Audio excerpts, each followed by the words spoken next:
हरियाली तीज करने वाली माताएं थोड़ा ध्यान से सुनना।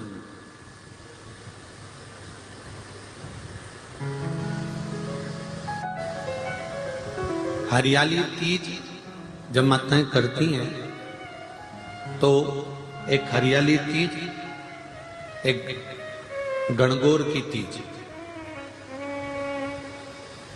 ये दो तीज के व्रत ऐसे होते हैं जिसमें जब माताएं करती हैं तो उस समय पर उमा,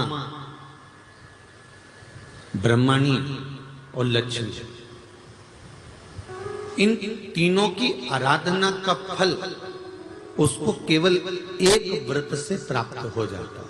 अब देखिए, व्रत से एक ही उपवास से उसको संपूर्ण तप साधना का फल प्राप्त हो रहा है, संपूर्ण तप साधना का फल उसको मिल रहा है।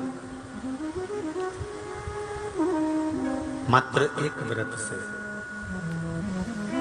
केवल एक व्रत कर रहे हैं, संपूर्ण तप साधना का फल उसको प्राप्त हो रहा है। तो ब्रह्मणी ने ब्रह्मदेव से मांगा, लक्ष्मी जी ने भगवान विष्णु से मांगा, पार्वती जी ने भगवान शिव से मांगा कि ऐसा वर दे दीजिए जिस वर से एक ही व्रत करने से संपूर्ण फल की प्राप्ति हो जाए, संपूर्ण फल मिल जाए। ऐसा एक व्रत का फल दे दीजिए, मात्र एक व्रत का। अब देखिए, ब्रह्मा, विष्णु और महेश,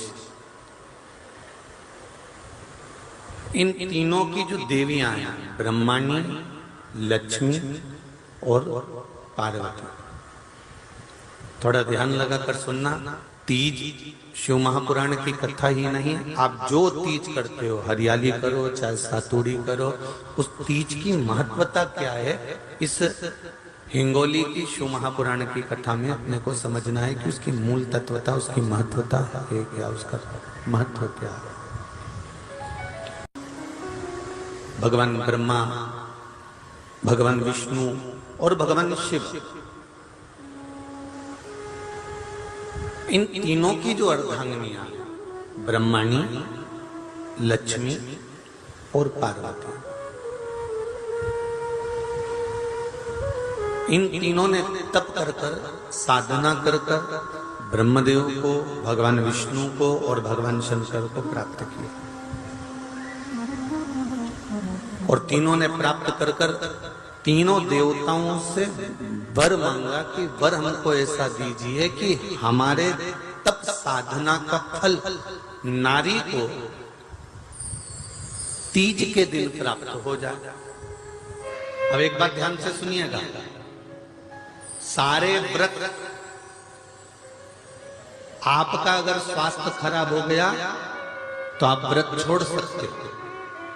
जितने भी व्रत आप लोग कर रहे हैं पूर्व के, सोमवार, मंगलवार, एकादशी, छठ, पंचमी, चतुर्थी, अगर आपका स्वास्थ्य खराब है तो आप उस व्रत को छोड़ सकते हो, सारे व्रत को छोड़ सकते हो। पर तीज का जो व्रत होता है, ये व्रत एक बार लेने के बाद जब प्राण छूटते हैं तभी ये व्रत समाप्त होता है, अन्यथा बीच में ये व्रत समाप्त नहीं।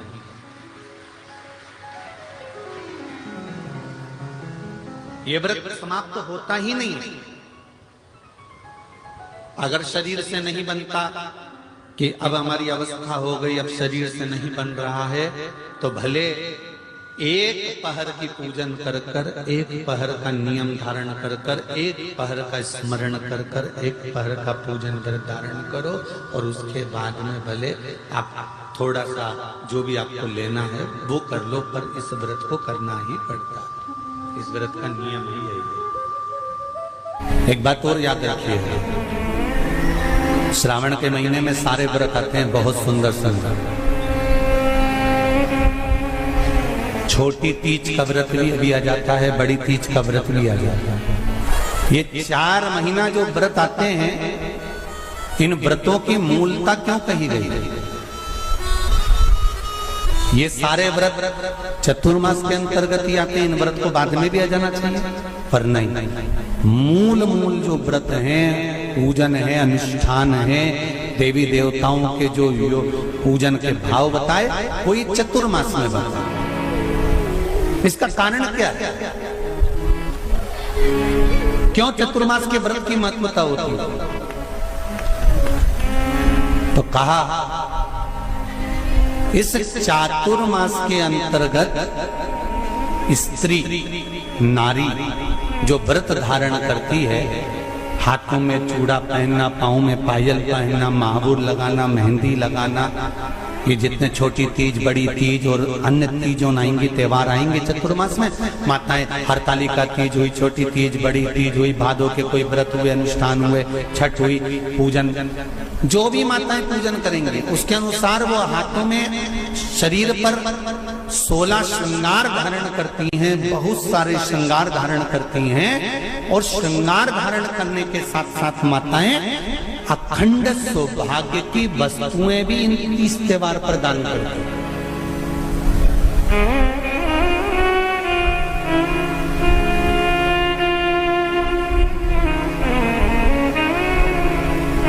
जो अखंड सौभाग्य की सूचक, जो अखंड सौभाग्य की वस्तुएं वो देने का प्रयास करते हैं, दान।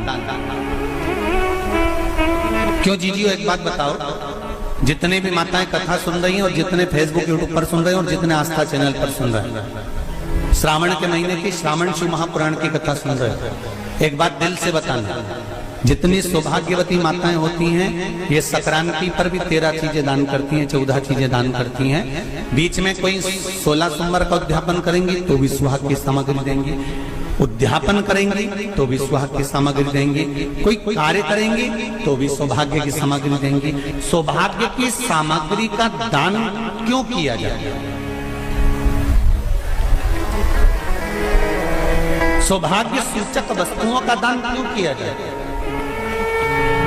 सौभाग्य की वस्तुएं क्यों प्रदान करी जाती है, क्यों दी जाती है? उसका कारण क्या है?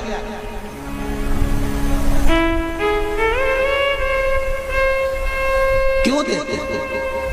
महाराज,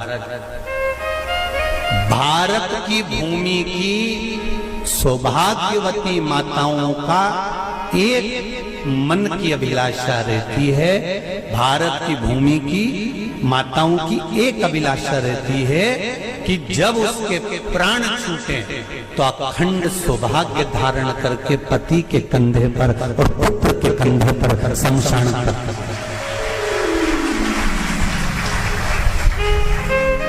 ये भारत की भूमि की माताओं की सोच है, उनके मन का संकल्प, उनके मन का भाव। मेरे भारत की माताएं अखंड सौभाग्य की वस्तुएं धारण कर अपने आप को गौरवान्वित महसूस करती हैं, और विदेश की माताएं ये सब वस्तुएं उतार कर गौरवान्वित महसूस करती हैं।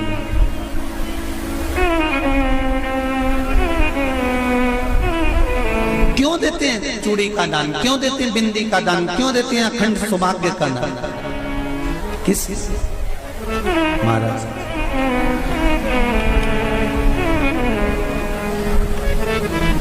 मेरे हाथों में भर भर के चूड़ी रहे,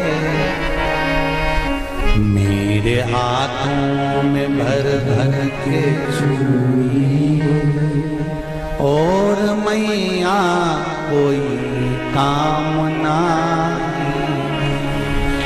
मेरे मस्तक पे चमकती चूनर रहे, मेरे मस्तक पे चमकती चूनर रहे, और मैया कोई कामना, मेरी मांगों में भर भर के सिंदूर रहे, मेरी मांगों में भर भर के सिंदूर रहे, और मैया कोई कामना नहीं, मेरे पाँव में बिछुड़ी का जोड़ा रहे, एक बिछुड़ी नहीं, कितनी? 2, 3, 4, 5। एक एक पांव में जोड़े से बिछुड़ी होना चाहिए, केवल एक नहीं, सिंगल नहीं। वो तो आजकल का फैशन हो गया महाराज, जो केवल एक बिछुड़ी धारण कर लो उसी में फैशन दिखे। श्रावण की शिव महापुराण की कथा कहती है, जब बेटी को विदा करा जाता है और पहली बार बेटी के पांव में जब बिछुड़ी डाली जाती है तो वो बिछुड़ी भी अलग अलग नहीं होती, उस बिछुड़ी के जोड़ को चेन से एक दूसरे से बंधा हुआ। बोला सही है कि गलत है? पाणी ग्रहण संस्कार किसी बेटी का होता है, उसके पांव में जब पहली बार बिछुड़ा पिनाया जाता है, बिछुड़ी पिनाई जाती है, तो वो बिछुड़ी भी एक दूसरे से बंधी हुई होती है, चेन से बंधी हुई होती है। उसको अलग अलग वाली बिछुड़ी शादी के मंडप में नहीं पिनाई जाती। क्यों? जैसे ये बिछुड़ी एक दूसरे से पांव में बंधी हुई है, तुम्हारी जिंदगी अंतिम श्वास तक ऐसी ही बंधी हुई है। यही वर्णन है। वो तो अब माताओं ने थोड़ा सा फैशन चेंज कर दिया, अब पांव में ज्यादा बिछुड़ी नहीं पहनती, गड़ती है, चुभती है, एक बिछुड़ी धारण है। महाराज पर नहीं, बिछुड़ी भी 2 हो, जोड़े से। हमारी माताएं, भारत की भूमि की जो माताएं हैं, ये चूड़ी भी हाथ में पहनती है तो जोड़े से पहनती है। बोलो जैसा सही है कि गलत है? एक अकेली चूड़ी माताएं हाथ में धारण नहीं करती हैं।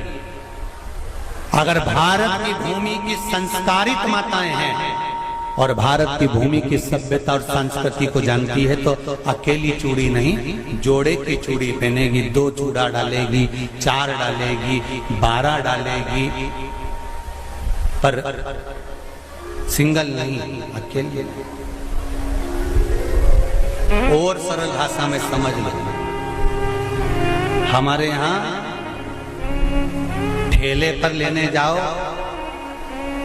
तो जो केले अपन खाते हैं वो भी सिंगल नहीं देते, उसको भी जोड़े से दिया जाता है। 2 दूं की, 12 दूं की, आधी दर्जन दूं की 1 दर्जन दूं। अब अंदाजा लगाइए, हमारे यहाँ देने का भी एक भाव है। श्रावण के महीने की शिव महापुराण की कथा, जिसका नाम है श्रावण शिव महापुराण की कथा, ये कहती है कि पार्वती जी ने और गंगा जी ने ये चतुर्मास में जितना सौभाग्य का दान दिया है, उनके बराबर दुनिया का कोई व्यक्ति इतना सौभाग्य का दान नहीं दे सकता जो माता गंगा और पार्वती दोनों दान दे रहे।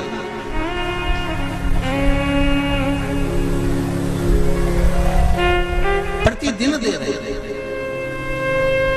और अब तो फैशन आ गया, तुम लोगों जो सौभाग्य का दान देते हो प्लास्टिक की डलिया में देते हो, पर एक एक पुराण को उठा कर देख लेना, एक एक उद्यापन को उठा कर देख लेना। जितनी तुम कथा तुम्हारे घर में छोटी छोटी कथाओं की पोथियां पड़ी हो, उनको उठा कर देख लेना। उसमें नहीं लिखा कि प्लास्टिक की डलिया में सौभाग्य की वस्तु का दान दिया जाता है। उसमें लिखा है बांस की पिटारी में, बांस की डलिया में सौभाग्य की वस्तुओं का दान दिया गया। क्यों? क्योंकि बांस वंश की वृद्धि करता है, बांस सौभाग्य की वृद्धि करता है, और बांस अखंड सौभाग्य। जैसे बांस का पौधा बढ़ते चले जाता है, उसी तरह बांस की डलिया में जब दान दिया जाता है, बांस की टोकनी में जब दान दिया जाता है, तो ये भाव रखा जाता है कि तुम्हारा सौभाग्य ऐसे ही बढ़ता रहे। पर अब थोड़ा सा फैशन चेंज हो गया, तो प्लास्टिक की डलिया, पर प्लास्टिक की नहीं। महाराज